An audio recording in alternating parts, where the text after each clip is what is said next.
కవిత cone కిస్కా ఏంది కవిత రోలిందా?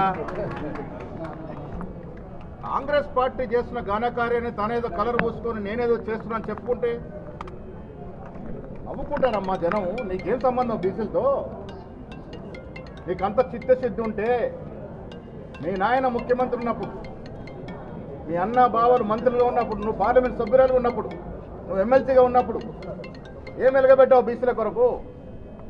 ఒక్క రోజున మాట్లాడినావు బీసీల గురించి? ఇక అధికారం దిగిపోయిన తర్వాత బీసీలు గుర్తొస్తున్నారు నీకు. చోటా మోటాలు ధర్నాలు చేసి నా వాళ్ళే, అరే నవ్వుకుంటారు జనం మీరు ఆ మాట్లాడితే. నీ వల్లే ఏంటి? నువ్వు ఊరు అసలు దీంట్లో నీ భాగస్వామ్యం ఏంది? అడుగడుగున బీసీలు వంచిన బీఆర్ఎస్ ప్రభుత్వ ఆధినేత కూతురు నువ్వు. ఇవాళ నువ్వు ఏదో క్లెయిమ్ చేసుకునే ప్రయత్నం చేస్తే ప్రజలు తిరస్కరిస్తారమ్మా. నీకు సంబంధం లేదు, నీకు ప్రమేయం లేదు. ఇది కాంగ్రెస్ పార్టీ ఇచ్చిన వాగ్దానం, కాంగ్రెస్ పార్టీ నిలబెట్టుకున్న వాగ్దానం. ఇలా బీఆర్ఎస్ కానీ బీజేపీ కానీ ఏమీ ప్రమేయం లేదు ఇందులో. ఇది రాహుల్ గాంధీ గారి ఎజెండా, ఇది రేవంత్ రెడ్డి గారు ఇంప్లిమెంట్ చేస్తున్నటువంటి కార్యక్రమం. ఇది కాంగ్రెస్ పార్టీ యొక్క కమిట్మెంట్.